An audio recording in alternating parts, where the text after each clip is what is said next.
Hybrid देण्यामुळं आणि chemical खत औषधांमुळे घरामध्ये आजार सुरू झाले।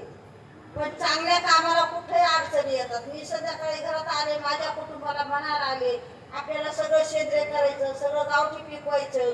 मला खूप मोठं लहान मोठं खूप काही वाईट वाईट कुटुंबातले माणसं बोलले, खूप काही बोलले। मला त्याचा खूप राग आला।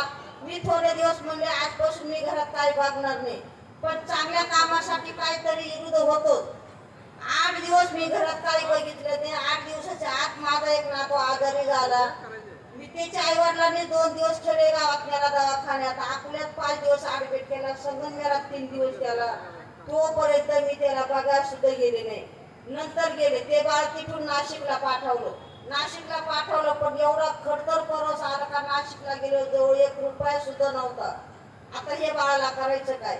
एकच मंगळसूत्र होतं अगो, फक्त एकच वाटी होती। ती वाटी नाशिक मध्ये मोडली, ते बाळ तिथून मुंबईला पाठवलं दवाखान्यात, तिथून ॲम्ब्युलन्स करून मुंबईला नेलं। मग मुंबईला नेलं, मला लोकांनी खूप मदत केली, नातेवाईकांनी खूप मदत केली, पण ते बाळ तर जगावलं। पण 1.5 महिना दवाखान्यामध्ये होतं तर 1.5 लाख रुपये लागले मला।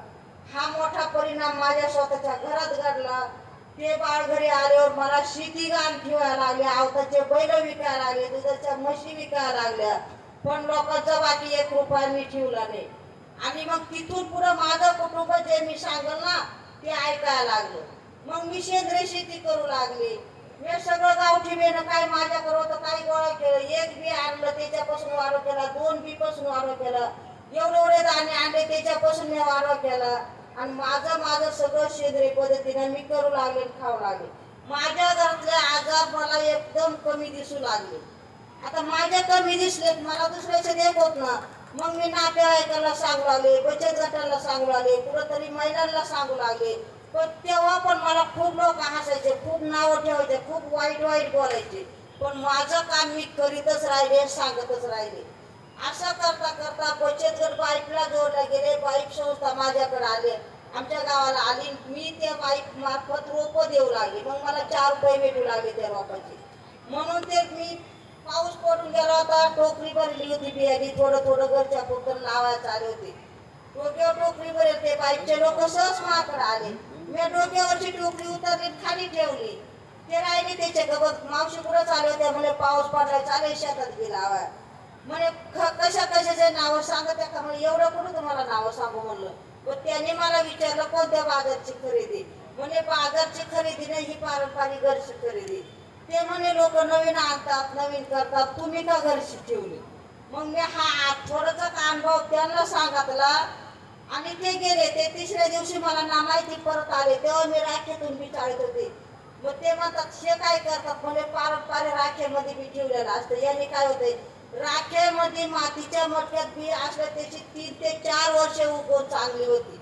तसं हायब्रिड बेणं दरवर्षी आणायचं आणि दरवर्षी पेरायचं। आणि खाण्यासाठी ते गावठी बेणं 10 वर्षापासून राहतं राखेमध्ये ठेवलं तर, पण पेरणीसाठी सुद्धा 3 ते 4 वर्ष चालतं।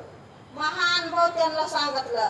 त्यांनी वटेवशाला ठरली, शॅम्पल मानले, त्यांना 100-125 वाण माझ्या एकाच घरात भेटला। आणि मी म्हणते माझं गावरान आहे, माझं देशी ते नव्हते म्हणत, त्यांनी फोटो घेतले, सगळे शॅम्पल तपासायला दिले। साठे साहेब म्हणून होते। आता ते जुनं ते सोनं होतं ते सगळं देशी निघालं। आणि त्यांनी मला मदत देऊन आज एवढं मोठं काम त्याच्या मदतीनं झालं। मग आता मी सगळं माझ्या शेतामध्ये पिकून दाखवलं। तिला बचत गटाच्या मला येऊ लागल्या, शेतकरी गट येऊ लागले बाईकच्या मदतीनं। काय आपण म्हणतो गावठीला पीक नाहीये, का पीक नाहीये?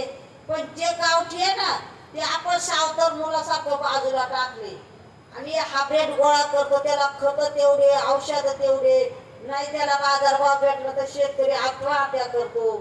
आता मग कोणीतरी बोललं किती आत्महत्या झाल्यात, मग ह्या का होत्या? पूर्वी का नव्हत्या आणि आता का होत्या त्या आत्महत्या? पण आपण बदललोय सगळं, तर हा निसर्ग सुद्धा बदललाय। आपण कोणते पिकं कधी घेतो? जे चांगलंय ते ठेवलंच नाही, जे खायचंय ते खातच नाही। आपल्या मुलाला आपण कुठंतरी बेफर, पाव, बटाट हेच चालतो ना, व त्याला मुलं कुपोषित होऊन गेलेत। अहो पहिले मुलं ह्या रूम मध्ये जर मुली डिलेवरी झाली तर त्या रूम मध्ये माहिती होत नव्हती, आणि आता पहिल्या महिन्यापासून तपास तपासणी गोळ्या औषध काम नका करू वजन नका उचलू तरी तिचं शिथिल होतं आणि शिथिल झालं मंगळवेढ्यात बाळ गेलं सोलापूरला काचामध्ये ठेवायला हे मी माझ्या डोळ्यांनी बघते आज मग हे कोणी शोधितच नाही ना हे का होतंय हे आपण शोधलं पाहिजे मग आपण काय खातोय हे आपण शोधलं पाहिजे आपण काय पीक घेतोय हे शोधलं पाहिजे भरड धान्य होतं पहिलं आता मी बघते फक्त ज्वारी दिसली मला येता मग आपलं जे खाते आपली ज्वारी आहे बाजरी आहे घोट आहे मूग आहे तूर आहे नाचणी आहे वरळ आहे भात आहे आणि आपण आज खातोय काय ताटामध्ये एका ताटामध्ये किती वाटे आहेत एका ठिकाणी जेव्हा गेलो तो पण मी मध्ये त्याच्यातली एकही चांगली नाही आणि मी तर त्याच्यातली एकही खात नाही मी आलो मी बघितलंय बागाची चटणी भाकर नाही तर कच्च्या कांद्या सगळं खाई मग आपल्याला जे खातोय त्याच्यातल्या 10 भाज्या खाण्यापेक्षा तुम्ही 2च खा नाही तर एकच खा पण चांगली खा आणि आपलं आरोग्य चांगलं ठेवा मला हे म्हणायचंय